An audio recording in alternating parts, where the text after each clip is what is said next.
Le plaisir de vous retrouver di leen dalal ci seen troisième partie matinale Tok Tok Sénégal tey jeudi culture ñu daal di waxtaane lépp di jëm ci entrepreneuriat féminin au Sénégal et pour en parler je suis accompagnée de deux femmes qui se battent à travers l'initiative Fusion Fuzz. On a Marietou Gueye Diop, fondatrice de Fusion Fuzz. Marietou maa ngi lay nuyu di la dalal. maa ngi lay nuyu bu baax a baax Sophia merci beaucoup ci dalal bi. De rien et bienvenue sur le plateau. On a aussi Sadio Diop, la représentante de Fusion Fuzz France, chargée du marketing digital.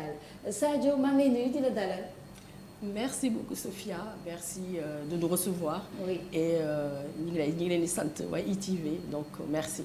C'est ça, c'est le plaisir qui est pour nous mesdames de vous avoir aujourd'hui pour parler justement lépp lu jëm ci entrepreneuriat féminin.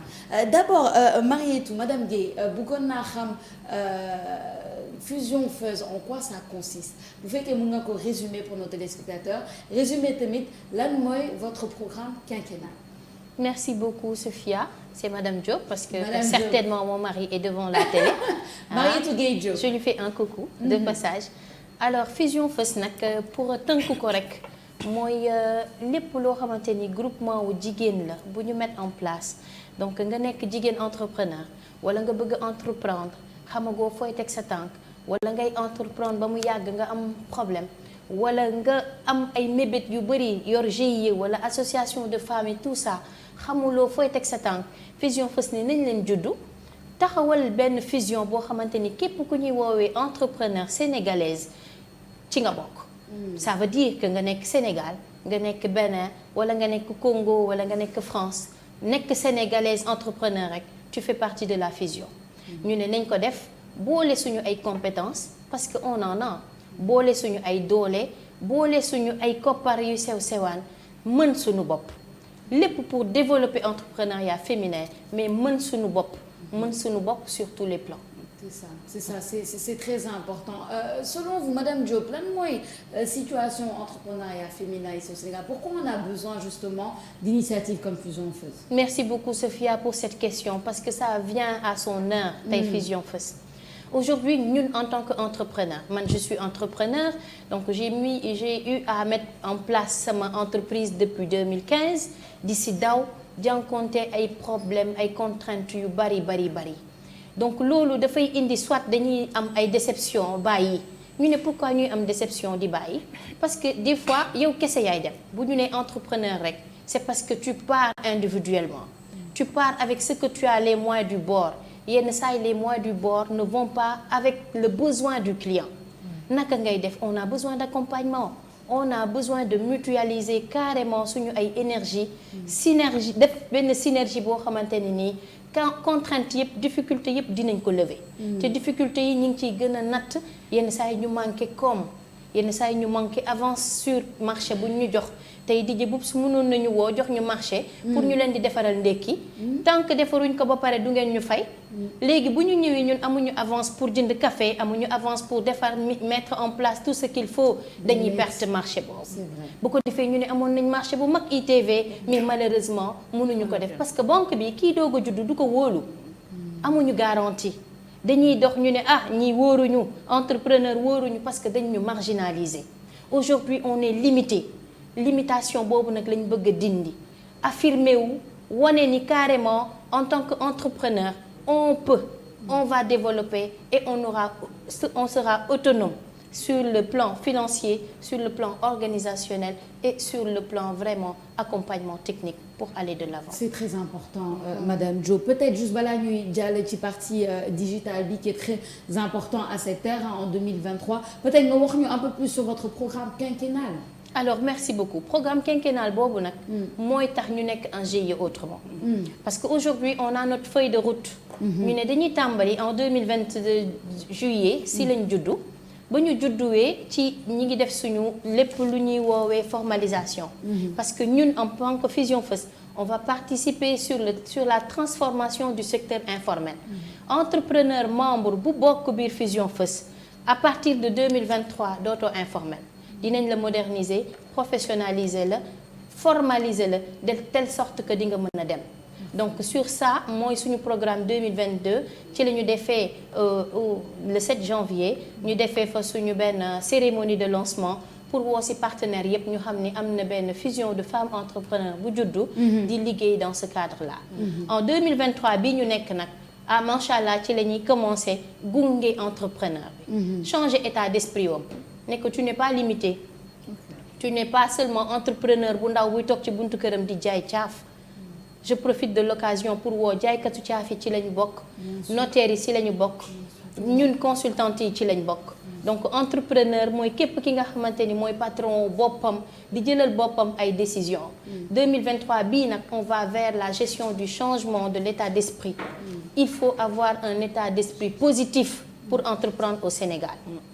Sinon il y a tellement de contraintes environnementales et sociales facilement nga baisser les bras. kon 2023 bi on va vers ça ak vers les épargnes mutuelles de santé ak mutuelles de crédit pour que dootuñu dem ci benn banque di leb kenn. dañuy jël li ñu am di gunge wante ci suñu biir ba force bi nga xamante ni ñu ngi koy wër ñu mën ko am.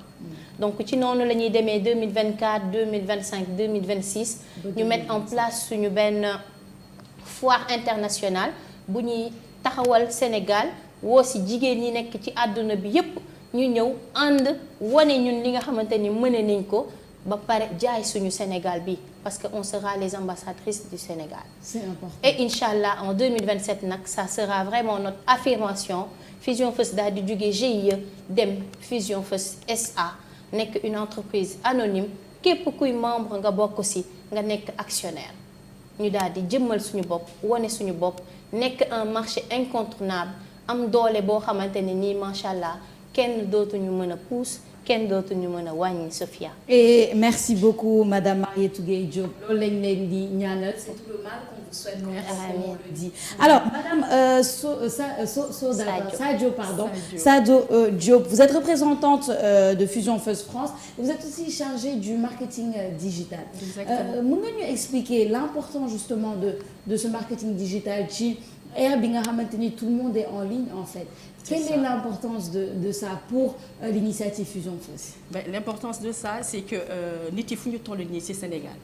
GIE plutôt lay wax. GIE yi on a un souci bi mooy lan mooy mën a génne say produits nga mën ko wane képp ku nekk États-Unis ku nekk France ku nekk partout dans le monde diaspora bi ci boppam mën ci gis boppam ce qui veut dire que ton produit tu le mettras en valeur wane ko kii ku ci nekk mën ci gis boppam mën a wane say produits ku ci nekk il trouve son compte. C'est ça, c'est pour la promotion. C'est pour la promotion, voilà. Et c'est pour solutionner les problématiques de l'entrepreneur sénégalaise, entrepreneur.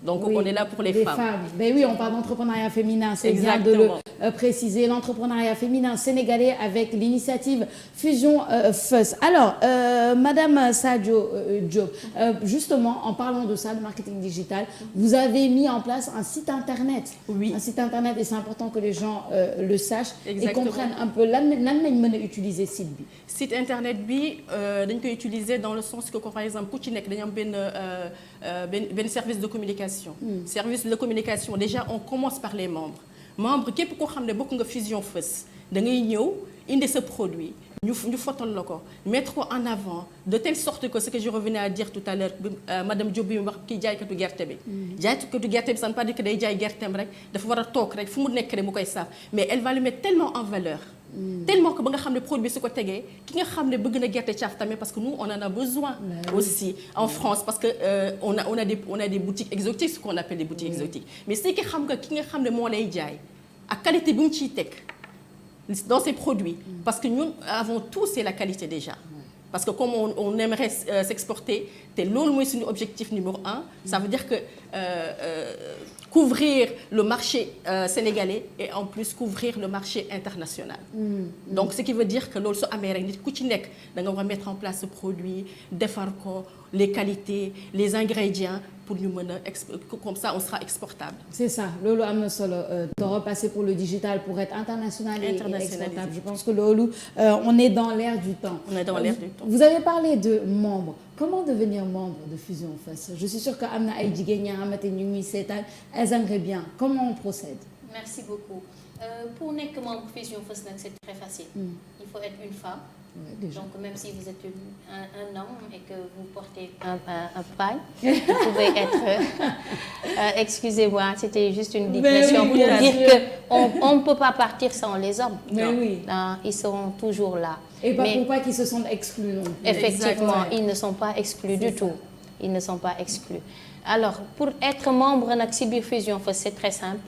Alors jigéen bi dafay nekk entrepreneur mooy mu yore entreprise boppam mu formel wala mu informel donc mu indi benn participation de 15 500 donc 10 000 francs yi mooy carte d'adhésion wam 5 500 bi moom mooy cotisation mensuelle bi alors que cotisation mensuelle bi nag ça sera chaque mois et c'est non remboursable li tax ñu wax loolu aujourd'hui sénégalaise boo ko ne da ngay cotiser juróom rek dafay daal di gis ni contrainte la alors que li ñuy yàq par jour moo ko ëpp waaye 5500 nga joxe ko foo xamante ni nii am na site internet boo xamante ni daf lay valoriser am na site internet boo xamante ni tey jii avec les travaux du BRT boutique yëpp tëj nañ avec les travaux du BRT ku ci nekk la nga investiroon nga leb banque ibbi sa boutique def lu nekk pour jaay doo mën a jaay Fusion First ne la déedéet aujourd'hui tooga sa kër nga produire jël sa ay produits valoriser ko en image ñu yóbbul la ko partout dans le monde